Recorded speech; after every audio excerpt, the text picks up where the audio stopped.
Welcome to Maximum Resilience with me, Kelly Bazzani, as we go on this epic journey of how to own your power and the steps to take that lead you towards an incredible life of maximum resilience. This educational, powerful, engaging, and inspiring show will change your perception of addiction while we revolutionize the approach that ensures mental health as we address a worldwide epidemic. Let's shift the paradigm, promoting mental and emotional wellness. We do recover. Experience the transformation from addiction to living your best life. Here's the secret: to learn how to master unleashing your full potential every day in every way. Maximum Resilience starts now. Telling you, it really does start now.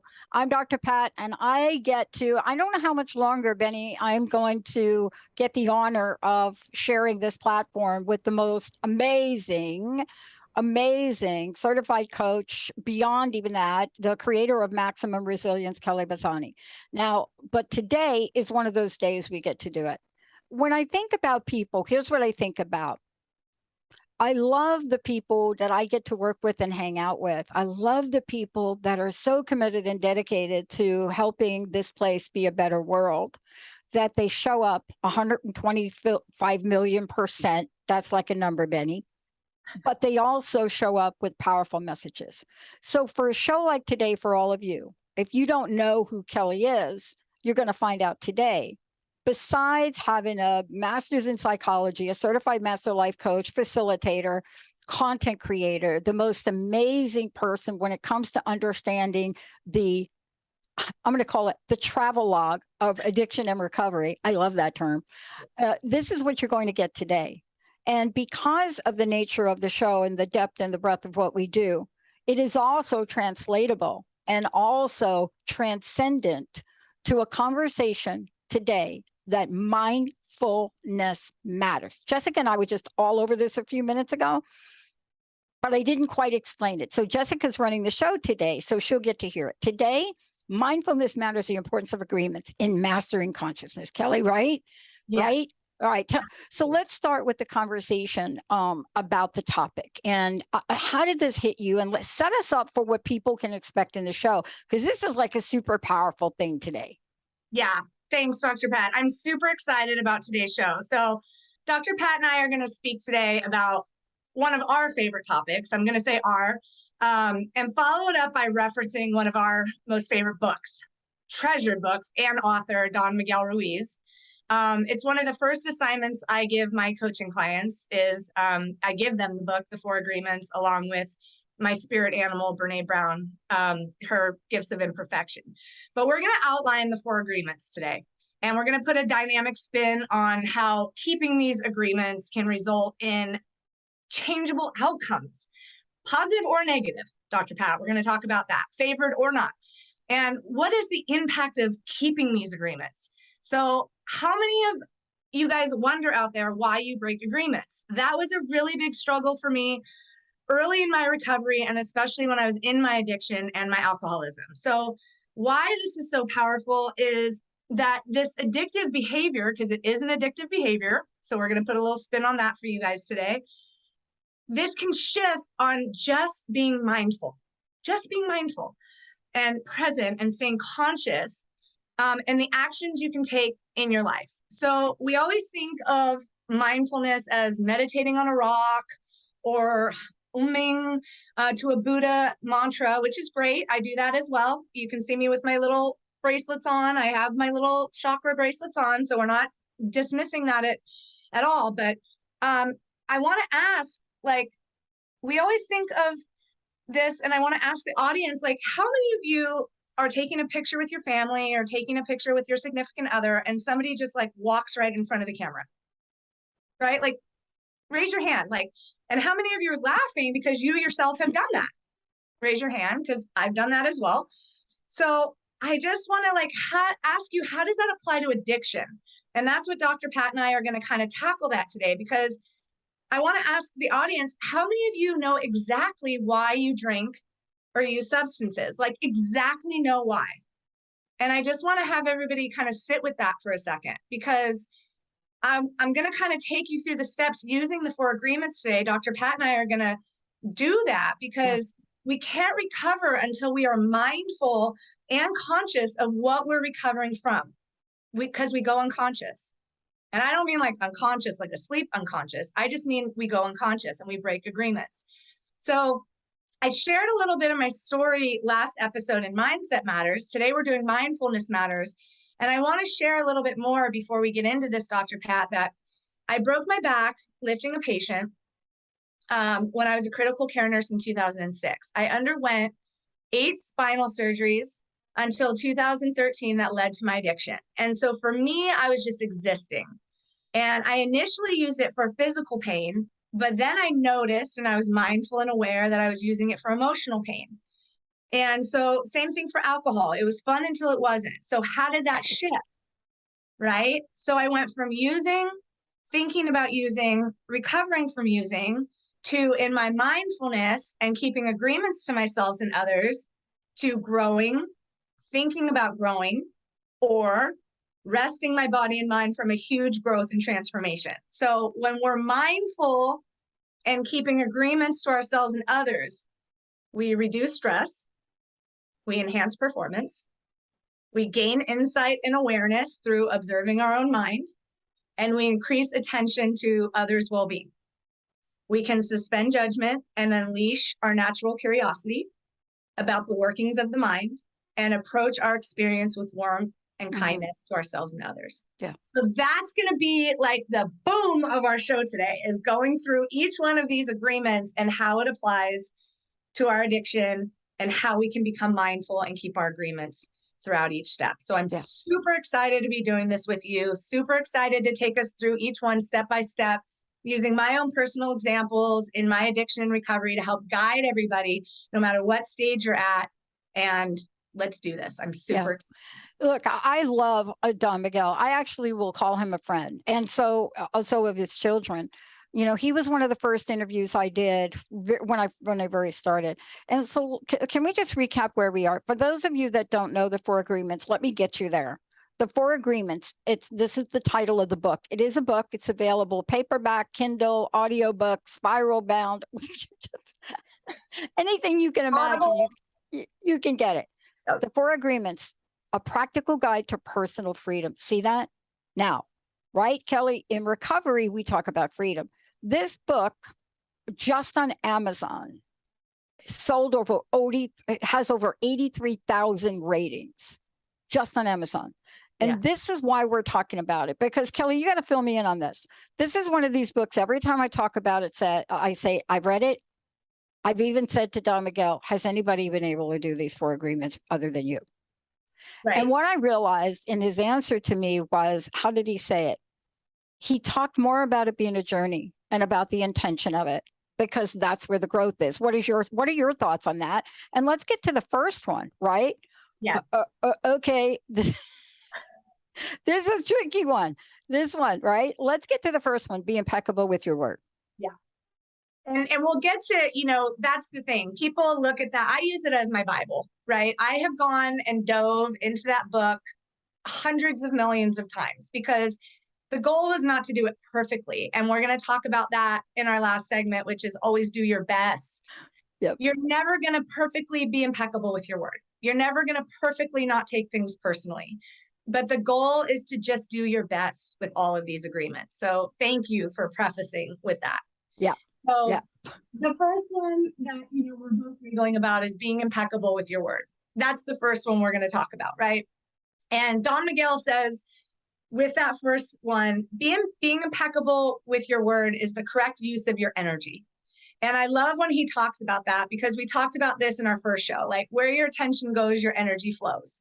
And so it means to use your energy in the direction of truth and love for yourself first, right? So before you can be impeccable with your word towards others, you have to watch how you're being impeccable with your word to yourself. Are you keeping agreements with yourself first? How are you speaking to yourself first? Are you being impeccable with your word to yourself first? So if you make an agreement with yourself to be impeccable with your word, just with that intention, he says, the truth will manifest through you and clean all the emotional poison that exists within you. Wow. Wow, right? Like, who doesn't want that? Who doesn't want that? Right? And so when we talk about that, Dr. Pat, how I take that into layman's terms for myself, because that's a lot of depth in that one sentence, is be proud of everything that you say. You know, I always tell my clients, be proud of everything you say. And to me, that manifests into integrity of character. So what are you saying to yourself? And is that translating over then into what you're saying to somebody else? So if you're showing truth and love for yourself, you're then showing truth and love for others, right? It's that law of attraction. And so there we kind of bleed into like the accountability piece. So accountability, I love to say to people, like, accountability only feels like an attack when the person's not ready to accept and be mindful to see how their behavior is harmful to others. Have you ever had that, Dr. Pat, where like, you know, someone comes to you and they're like, 5 years ago when we went fishing, you were kind of impatient with me. And you're like, what? I don't know. I have a friend of a friend who ruminates about that. And I'm like, I don't even remember when we went fishing. And then you just insult them more because you don't remember that special fishing moment. And you're like, okay, like what decade was that in? Just help me out. I don't know. I can't tell you what I ate for dinner last night. Right. I don't live in that space. But you said something I want to ask you to further define. Yes. There are two sides to this coin. And this is what I love. There's the idea that I am going to be impeccable with my word. But there's the other side of it. There's the receiver of it who knows when we are and knows how it feels when we're not. There are consequences to both behaviors, doing it and not doing it. And I use the word consequences because there are outcomes. Let's just call it outcomes. Yes. You know, if you can hit the mark more times than not to be impeccable with your word, then the outcomes of that are things like you develop trust, When you're not, what happens is there are negative consequences. So you're today talking about what happens on both sides of that coin because you mentioned the word accountability. And if you're going to mention accountability, then we got to talk about a whole lot of outcomes, right? That's right. So for example, that's great. I love how you brought that up. So if I'm living in my integrity of character and I'm saying to you that I'm loyal, I keep my agreements, I'm compassionate, okay, and that's what I'm keeping my agreement. Then you come to me and you say that about the fishing trip. And I'm like, I don't remember that fishing trip. Then I'm not being impeccable with my word of who I say that I am. I'm not keeping that agreement. So all those things go down. Your trust in me goes down. Your self-worth, your self-confidence, all those things go down. But if I say to you, Dr. Pat, I am so sorry. I don't remember that fishing trip, but if you say to me that I hurt you, then I'm so sorry. So I'm compassionate. I'm living in my integrity of character. I'm being loyal to who I am. Then all those things in you go up. Your trust in me, your self-worth, your self-confidence and stuff, because I keep my agreement, I'm being mindful, etc. Do you see? So there's how that works on that spectrum. I'm being impeccable with my word, right? And so there's where it's favored or not, it can have a positive or negative outcome because nobody ever died from swallowing their pride, right? So even though I may not remember that fishing trip, I can't remember what I had for dinner last night, I can still be impeccable with my word to myself, keep my agreement, be mindful, be conscious of what you're saying to me. And so that accountability only feels like an attack if I'm not willing to admit how that behavior might have been harmful for you. So I'm still living there, right? So we're free to choose, like you said, but we're not free from the consequence of our choice. So in that moment, I can choose to be impeccable with my word, or I can choose to go unconscious and not keep that agreement to myself and to you to be impeccable with my word. And now let's loop it back because we are talking about Mindfulness Matters. That is the episode today we're talking about. And I just want to remind everybody that the reason mindfulness matters, and Kelly, you're going to take us on the journey of what mindfulness really is, right? It's not what everybody thinks. And you don't have to be on the top, summit in Tibet on a mountain. this is something that everyone can do. But what you just talked about really then brings itself forward when we start to think about this and we think about accountability and we think about mindfulness matters. This one right here, this one is the giant pothole. Yes. Don't take anything personally. Yes. And that is based off of our first step, right? Because this is why it leads so much to addiction, because we have an addiction and it's called an emotional addiction, right? We get addicted, and Don Miguel says this so beautifully. And I'm going to start with what I say to my clients, right? Emotional pain is inevitable. Suffering is optional. And so we get to choose to look at the role we play in our own suffering. And this one is hard for people in addiction because we create so much chaotic energy in our addiction. So when we choose to get sober, we're like, what do we do without all these emotional addictions? Okay. And so Don Miguel says humans are addicted to suffering at different levels and to different degrees. And we support each other in maintaining these addictions. And humans agree to help each other suffer. And so they are asking for justification to their suffering. So their addiction to suffering is nothing but an agreement that is reinforced every day. So we don't consciously pay attention to this sometimes. So you'll notice that people will say sometimes like, well, this is normal. This is normal. You know, I've been in this relationship, and I say to people, it may be normal, but it's not healthy. Yeah. Right. And so we like to look at this in terms of being mindful of you're enabling this behavior because you're also doing the same behavior. Yeah. So I like to go into not taking things personal because you get to trust yourself. A lot of the times you're looking to somebody else for that external validation, and they're like, oh, no, I wouldn't wear that. We just went through this today. I mean, it's so Did you? funny that we're talking about these things, and then, you know, we wake up in the morning and you start to, you know, get yourself ready for whatever your day is, and then something shows up that totally leans into what we're talking about. Let me ask you this question, because, and I got to reiterate this. See, mindfulness matters because it is the gateway to helping us get to being able to do these four agreements. Yes. So it is that gateway. It's like the bridge, like the four agreements is like over here, like going across the George Washington Bridge, like the four agreements over here, right? And mindfulness is the bridge.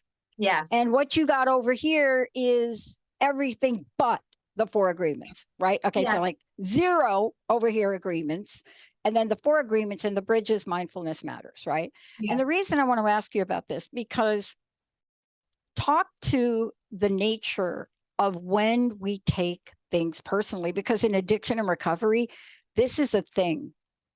And we don't know it, we don't call it out. But outside of addiction and recovery, this is a thing. People take things personally. And Kelly, by the way, social media has not helped with this. No. And I was telling you, Dr. Pat, remember on our call a couple of weeks ago, I was saying I'll have clients that they'll get suicidal over what they're seeing on social media. They'll say, I saw my boyfriend and he was in front of this big house and this big car and he's moved on without me and he's living his best life. And I'm like, time out, right? And then we'll find out that the boyfriend is in front of somebody else's house and car, right? But they're looking at something and taking that personal without testing the evidence. Did you directly talk to your boyfriend and know what your boyfriend is doing, right? And so we're choosing to believe or not believe what someone says to you. As your mindfulness and awareness grows, you get to choose to trust what is your inner knowing telling you, rather than basing it off of what somebody else is saying, where they might be lying to themselves about what the actual capital T truth is. My master life coach would always say to me, it's your truth, but is it the capital T truth, right? And so when you don't take things personally, you avoid many upsets in your life, anger, jealousy, all these different things that are happening, sadness, and you experience freedom, like you were talking about, and you do not place your trust in what others are saying or doing. So you get to go into this problem solution for yourself, which I love to teach my clients, which is like, how do you come back to yourself? How do you contribute to the problem? By either your reaction or your inaction when the problem is occurring. So I love the example. I want to, I always like to use myself as an example. So I'm not just sitting here like, and we do this step, and then we do this step. Right. So early in my recovery, I was, I'm going to my parents' house early in my sobriety, right? So my reaction is, why are they drinking when I'm sober? Why don't they have any non-alcoholic drinks there that I like to drink? Why did nobody ask me, what's my sensitivity around drinking? So there's my reaction. Then my inaction is, why didn't I say anything about how I was going to feel? Why didn't I call my mom and dad and tell them what non-alcoholic drinks I would like there? My inaction, why didn't I set boundaries around the time I was going to show up and the time, right? So I go there instead of taking things personally and sitting there in my gunk, right? And so there's where I can get it back to me and trust myself to know what action I can take. And then I don't take things personally, right? So I leave behind all that sadness, all that resentment, all that envy that everybody else is drinking, and I bring it back to myself. Okay. So I never spoke up. So I don't know any of that if I'm not mindful and conscious and keeping my agreements to myself around my own sobriety. And then I'm not taking it personally. So I love that. And we go back to the step one of, am I being impeccable with my word and in my integrity of character? So it all fits together there. So I love this agreement because it's so difficult. I remember early in my sobriety, my sponsor's like, what other people think about you is none of your business. And I'm like, but, I used to get so irritated. She's like, it's none of your business. And I'm like, but, because it's just human nature that you want people to like you. You want people to have a good, but when you're setting boundaries and you're early in recovery and you're so worried about it, it forms those core beliefs, those negative ones. And so it's really important because all that emotional poison is getting in and it's forming how you're making agreements, or more importantly, how you're breaking agreements to yourself based on what other people are thinking. Yeah. I love the way Don Miguel talks about this early on in the book, because he really lays the blueprint out and he hits you right up. Really, it felt like he was hitting me right up the side of the head, when you open the book and you're just getting warmed up. And he says the belief system is like a book of law that rules our mind. Yes. And he goes on to talk about this. What he's saying about the book of law is it doesn't matter what's in your book of law. Whatever is in the book of law is your truth. Yes. Yeah, your book of law could be different than mine, but whatever is in here about my belief system, that's it. And it ties into what you're talking about, because all of this that we're talking about, in order to be able to get this aspect, Kelly, down, this second agreement now, we have to build up a level of resilience here. We have to look at mindfulness matters and if you want to open that door to freedom, then this is what we have to learn. I want to take a short break if we could. But before we do, Kelly, can you just take a moment and just let everybody know how they can find out more about you? Tell us a little bit about the work you're doing with others in this area. Yeah, you guys can find me at www.myresiliencecoach.com. And Dr. Pat's beautiful colleague, Jessica, has rebuilt my website and added my media page where you can book me for speaking engagements now. She has also updated my website so you can find all of my information there. So you can book me for speaking engagements. You can find me for group coaching packages and for my one-on-ones. So you can find all of the information where we cover all this master empowerment coaching. And I'm speaking at a broader level to cover all these topics. So we're Yeah. super excited to be expanding. Yep. And by the way, we're doing a whole series on this because you all have asked for it. You know, we don't just randomly come up and say, oh, let's talk about this today. You know, there is clearly a method to what we're doing. So what Kelly has done is she has created, now this is the second conversation we have, because when we're looking at mindfulness, it does matter. And when we come back, you're going to find out why. Because here's the deal with what she's saying. And it's like Don Miguel says, there's something in our mind that judges everybody and everything. It's there. And that's what he calls this thing, your inner judge. It is what we use in the book of law. But how does that help us cross that bridge, as we were talking about? How does it help us get from all of this stuff that is just not working in our lives to the other side, which we are going to call freedom? So when we come back, we're going to take a little trip down the road of what? This one right here. How many of you know what that third agreement is? How many of you know what the third agreement is? And boy, pick which one of these is difficult for you. When we come back, it's that third agreement, but what does Mindfulness Matters have to do to help you with this one? Wait to hear what Kelly has to say about it. Let's go to a short break. Benny, Jessica, you all will be right back.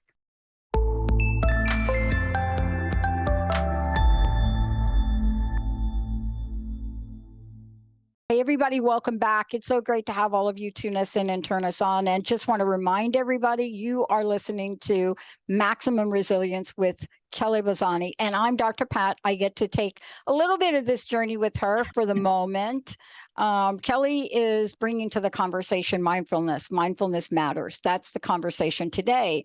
But in order for us to really build a bridge and explain the importance of this, I think what Kelly has done to really look at the book, The Four Agreements by Don Miguel, and say, look, let's take a look at mindfulness as the bridge. And let's take a look at these four agreements, because what Don Miguel says is that these four agreements are pathway to freedom. And that's where we started. We're going to get ready to talk about number 3, which is don't make assumptions. But before we do that, Kelly, give out your website one more time, if you could. Sure. It is www.myresiliencecoach.com. Okay. Look, in thinking about this, you know, we've so far what we've talked about, for those of you out there, be impeccable with your word. That's what we talked about at the beginning. And you know that has to do with mindfulness. And we'll be able to tell you how these all tie together. Then the next one is don't take anything personally. So about why mindfulness matters. Now, this one's a little bit trickier, but Kelly is going to bring it on. Don't make assumptions. And Kelly, let's talk about this, because this is the one where people don't really connect the dots very well for mindfulness, but it is essentially there, isn't it? Yes, it's so essential. And I want to just be really clear that I work on these every day myself in my mindfulness. But Don Miguel says the problem with making assumptions is we believe them to be the truth. And we talked about this a little bit in segment 2. We make assumptions about not only what people are thinking, but what they are doing. And this becomes a big problem, not only in recovery, but in our addictions. And so when we assume what other people are thinking or doing, then we blame them. And then we react by sending emotional poison with our word. And so I don't need to say on air that this can become a huge chaotic mess, not only for ourselves, but for the person that we are sending that emotional poison to. So we know the old phrase, you know, when we assume we, you know, boom, boom out of you and me, but that is still the truth with all this. So we make an assumption, we misunderstand, we take it personal, step 2, and we end up creating internal and external conflict for nothing. Absolutely nothing. But it kind of goes with how we are in our addiction, right? We're just creating kind of, at least I was creating chaos wherever I went. So what I am really, if anything, we take from this show today is have the courage to ask questions. Right? Make sure the communication is clear. What I always say to my clients is be inquisitory, not accusatory. Because by the time, I always say to my clients, sometimes we don't have the closure we need. So then we make up the communication in our mind, right? So Dr. Pat, you and I are friends, let's say. Well, we are friends, but we're just doing this for the scenario. Yeah. Dr. Pat and I are friends. She's not communicating with me because she needs a minute, she needs her space or whatever. So because I don't have the communication, I'm over here and I'm making up a scenario in my mind because it helps with my pain, it helps with my discomfort or whatever. So I'm like, she's over there doing her Dr. Pat show. Well, she's nice and happy. Well, she's busy. That's why she's not communicating with me, right? So I'm over here making all these assumptions without any communication. So I'm blaming her. I'm making assumptions. I'm doing everything. So by the time I actually get a chance to communicate with Dr. Pat, I'm being accusatory with you statements, not I statements. You don't have time. You're busy with your show, right? I'm spitting this emotional poison, which isn't healthy for me. It's right. And now if you see, I'm bleeding into segment 2. I'm taking things personally. I'm not being impeccable with my word. And it's just a hot mess express over at Dr. Pat. Now, how do you feel Dr. Pat's going to respond to that? Not very well, right? As opposed to, I'm inquisitory. Yeah. Right? Yeah, because I'm going to take it personally. So there we go with that. Right? Right. So then instead, I'm inquisitory using I statements. Dr. Pat, I'm just curious. I don't feel like things went really well the last time we spoke. I was just wondering if you have time to have a conversation. I don't feel like I was clear in my communication. I don't feel like my perspective was probably the best on this because I was angry and upset, whatever the case may be. Yeah. Right? Huge difference in the way that I'm not making any assumptions. I'm not like blame shifting. I'm not gaslighting. I'm not like spitting emotional poison over there. Okay. So when you stop making assumptions and you communicate clearly and you're free of that emotional poison, your word becomes impeccable. So when we're clear and specific. So I just want to kind of bleed in a little bit that one of my favorite authors, who is Bessel van der Kolk, he writes How the Body Keeps Score. He says, trauma is a reaction, not a memory. And at first I was like, I don't know. And then when I thought about it, I'm like, absolutely. So Dr. Pat and I have a disagreement. She says something, right? At first I react. I'm like, right? Because she is not my trigger. Let me just be very clear. Yeah. And let me be clear about one more thing too, because I'm so passionate about this subject. So please rewatch this as many times as you need to, because it took me years to learn this. And I want to take you through a shorter amount of pain in a shorter amount of time. Your triggers are your responsibilities, not the other person's responsibilities. So Dr. Pat says something to me. I get triggered. Dr. Pat is not my trigger. What she said was the trigger. Maybe her tone was the trigger. Okay. But I react to it and then it brings me back to the memory that is the trigger. Okay. So your trigger is an unwanted emotional or behavioral response. Okay. And so at that moment, then if you're mindful of this is where we get into the Mindfulness Matters. You have the opportunity then to ask questions and walk your way to a different ending. If you are not mindful of this and you go unconscious, right, you're going to keep repeating the same patterns over and over, but with a different person and a different experience until the lesson is learned and you become conscious of it. Okay, so this is where this is like really important.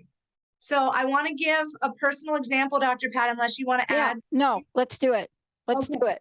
Because this is the one thing I think right here, this one really touches on the others, but it's the one that can be the silent killer. The assumption one is the silent killer, right? Would you agree? Absolutely. And it took me years to learn it, but I'm so mindful and aware of it now that I have ended, I don't do this in my world anymore, right? Like if I notice this and I see friendships keep repeating this pattern and I'm like, hey, I'm just curious, I'm noticing this, and they're like not mindful, and I'm like, I'm sorry, I love you, but I'm gonna have to love you from a distance, right? Because it's emotional poison, right? So my example that I am so mindful of and I continue to keep working on is my father. As a child, I was always seeking external validation from my dad, right? I wanted him to notice me. I wanted him to pay attention. My mother was always overly nurturing, telling me how beautiful I was and lovely and this and that, okay? So therefore, I'm always aware and mindful of how I am triggered by people's responses to me because I know how I show up for people, okay? So if I respond to people with this long, supportive, nurturing text, like my mother would send, okay, to people, and I get a thank you. So if I'm like, Dr. Pat, thank you so much for that wonderful phone conversation. You're the most supportive mentor. I appreciate you so much.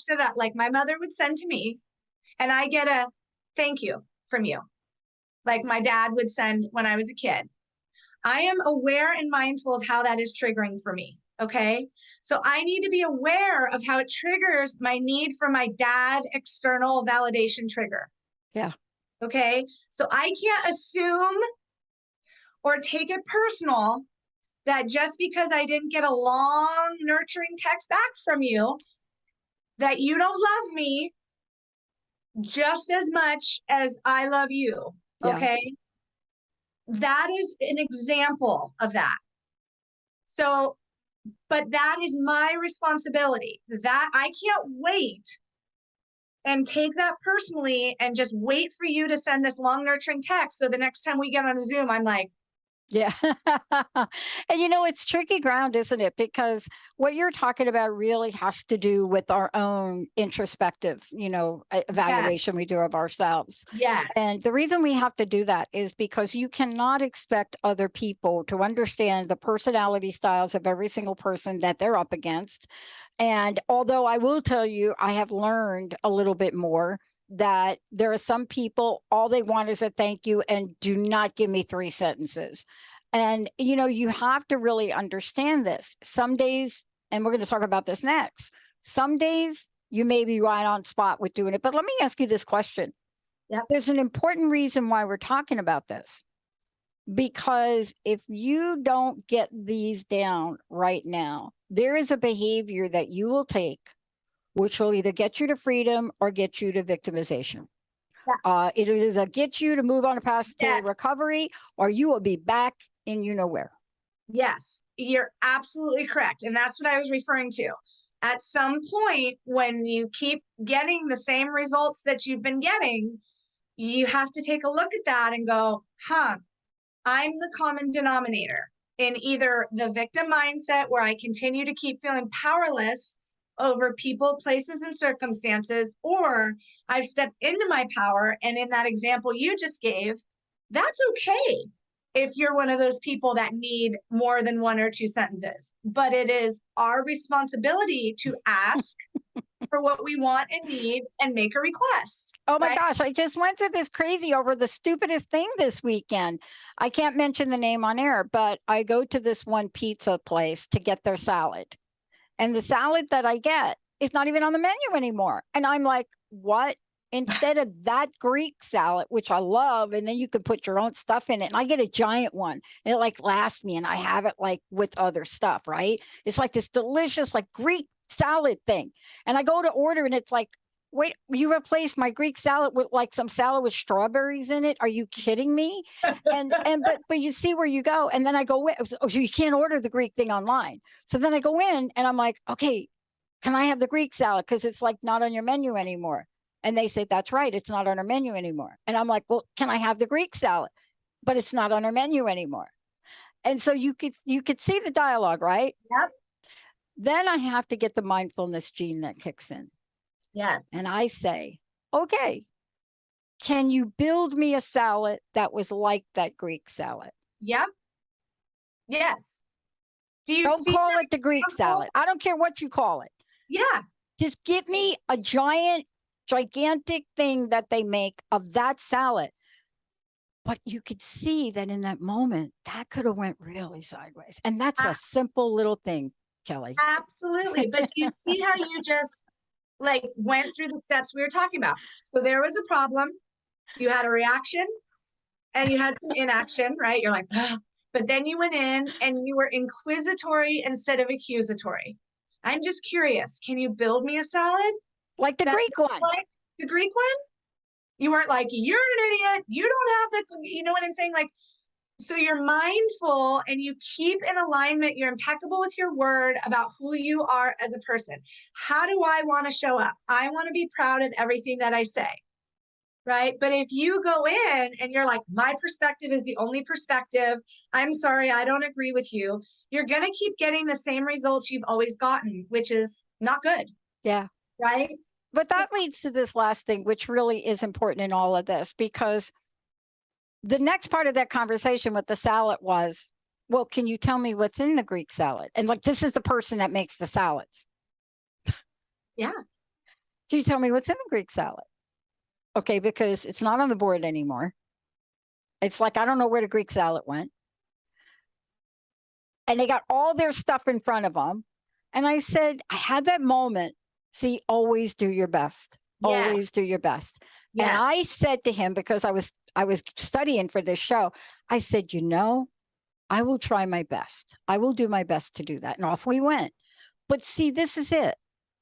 Always do your best. It doesn't say always do it to perfection. No. Right. But this one right here, this is a game changer. Yes. This is, I almost love this one the best because it encompasses all the three other ones, right? And this is where I see a lot of my clients pause, and I saw myself pause as I did the steps in recovery. You know, you see people get to the 4-step in recovery, myself included, and I took a minute, or my clients get to my paradigms and they stop because if they can't do it perfectly, they're like, right? So I love this. So it says, you know, when you do your best, you learn to accept yourself. Acceptance. I remember talking in my first show about like, this is what we're going to do, right? We're going to take my story. We're going to go back and learn about the acceptance. When I got into acceptance and didn't resist decisions I had made, took accountability for everything, get to the present, and then how we maintain that resilience. So when you do your best, you learn to accept yourself, but you have to be aware and learn from your mistakes. Yeah.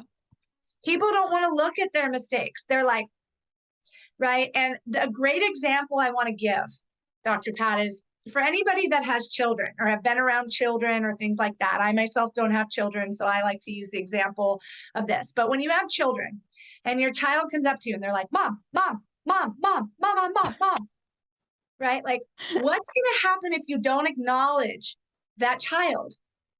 They're going to keep going like, mom, mom, mom, mom, until you look at your child and you say, I see you, I hear you, and I acknowledge you, right?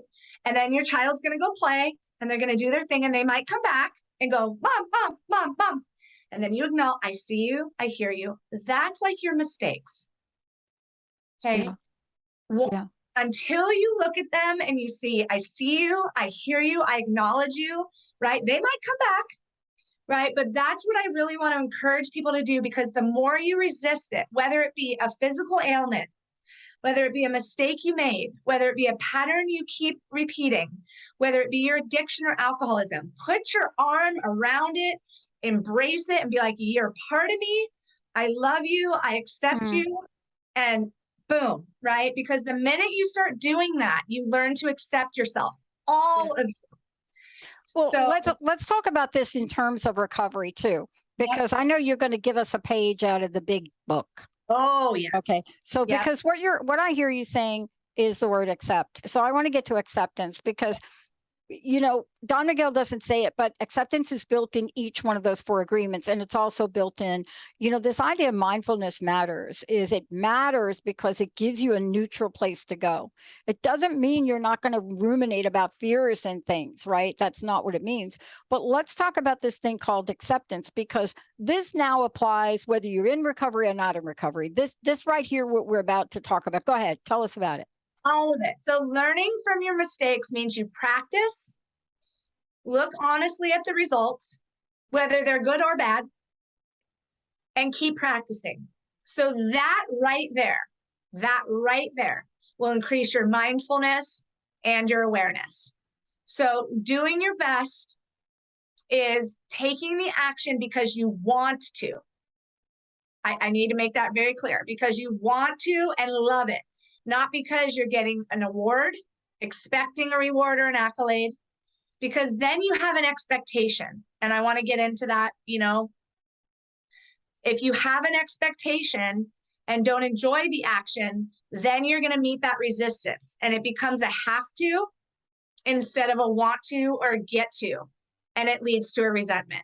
And Dr. Pat, you know as well as I do, when you're made to have to do something, it makes me feel resentful, or it makes me feel kind of angry, as opposed to if I want to do something or I get to do something. Yeah. So, right. This weekend for me, let's just get real about it. Yeah. This weekend for me, right. You and I work. Yep. We're working people. We have our own businesses. We're doing that. Yep. Who knows when we need to be on call or what we need to do. Yep. I realized, to me, I was just right smack in the middle of that thing. So let's move beyond the Greek salad, because this was this weekend for me. And it's not a surprise, Kelly, because I'm getting ready for this show. So it's like straight up in my face. So what's the other resentment? I got to clean my house. Okay, that's number 1. What's the second one? Oh my God, I got to cut my grass and weed whack it, because the person that did this is no longer available. So now here I am. I just want to go play ping pong, but I go play ping pong and all I could think about is I should be home cutting my grass. Now, what happened with that was I came home and I started to do something. My neighbor comes over and says, "What are you doing?" I said, "I'm cutting my grass." He said, "Why? Wait till it gets to be 71 degrees next week." Yep.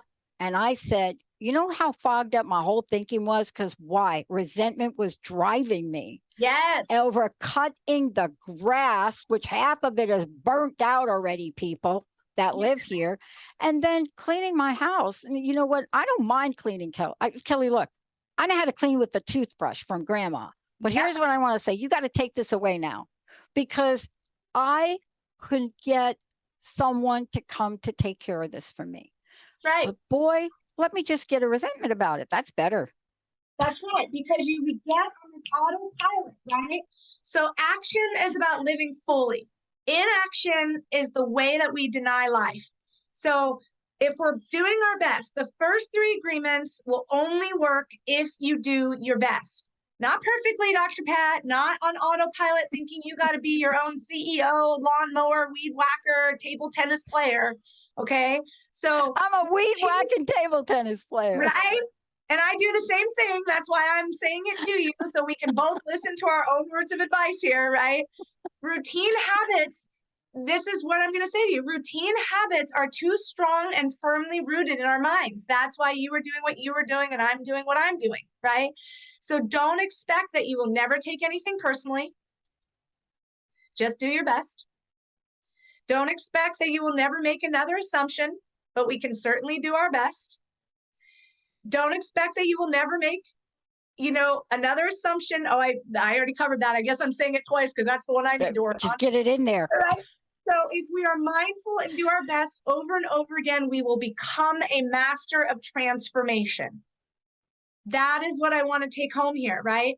If we do our best in search of personal freedom, in search of self-love, without judgment of ourselves or criticism of our own journey, we will find what we are looking for. So my favorite quote from Brene Brown, my spirit animal, is, "I'm a recovering perfectionist and an aspiring good enough-ist," right? And so page 417 of the big book of Alcoholics Anonymous, I read this every night before I go to bed, says, "An acceptance is the answer to all of my problems today. When I am disturbed, it is because I find some person, place, thing, or situation, some fact of my life unacceptable to me, and I can find no serenity until I accept that person, place, thing, or situation as being exactly the way it is supposed to be at this moment. Present, conscious, mindful in this moment. So there are three things, Dr. Pat, we can control: the thoughts we think, the words we speak, and the actions we take. So being mindful of those things are really the most important takeaway. And like you said, that can keep us in a victim mindset, the thoughts we think, the words we speak, and the actions we take, or it can make us in the thrive mentality with the thoughts we think, the words we speak, actions we take. And isn't that the core of mindfulness? I mean, isn't that the core? Isn't that, to bring it full circle? Let's bring it full circle in the minute we have left. But the full circle is that mindfulness is that bridge, isn't it? That is the bridge over. And I just want to lead us out into our next episode with Nancy McFadden. And a client shared this with me because I was sharing something and she's like, oh, and I think this summarizes it for us. She says, I hope you live life not for the accolades, but for the experience itself. Climb the mountain, not to plant the flag, but to embrace the challenge, enjoy the air, and behold the view. Climb it so you can see the world and not so the world can see you. I hope you don't let fear stop you. I hope you take a pause every so often, and I wish you so much more than luck. Right? It's not so we get an award. It's not so we do this mindfulness work and being present so that we can get to the top and go, wow, look at everything I overcame. I kept practicing. I kept looking at my patterns. I kept wanting to be impeccable with my word. I kept practicing not making assumptions. I kept practicing not taking things personally. And now my life looks so much better and I feel so much more alive and free because of it. Boom. Thank you. Kelly, thank you so much. Look, before we hop off here, people need to know, how do they find out more about you? How do they work with you? All of the above, please. Yeah, so www.myresiliencecoach.com. We have links under Meet the Team where you can hook up with one of the great coaches that works for myresiliencecoach.com. Under my media link, you can see how to get me to speak at one of your events. And then I have group coaching packages as well as one-on-one master empowerment coaching that you can get me for as well. So lots of exciting opportunities as we expand. I'm also now health coaching as well. So we can do any of that at www.myresiliencecoach.com. I love it. This is, we've got more to come. We're doing a whole series on this. Kelly is really on fire with this. I want to thank all of you for tuning us in, turning us on. Thank you, Jessica. Thank you, Benny. You all will see you in a minute. Stay tuned. Thank you for listening to Maximum Resilience with me, Kelly Bazzani, your ally for addiction. Tune in the first Monday of each month at 11 a.m. Pacific, 2 p.m. Eastern on transformationtalkradio.com. Engage in this epic journey of how to own your power and the steps to take that lead you towards an incredible life of maximum resilience. We do recover. Experience the transformation from addiction to living your best life. For more information about maximum resilience and me, Kelly Bazzani, visit myresiliencecoach.com. That's myresiliencecoach.com.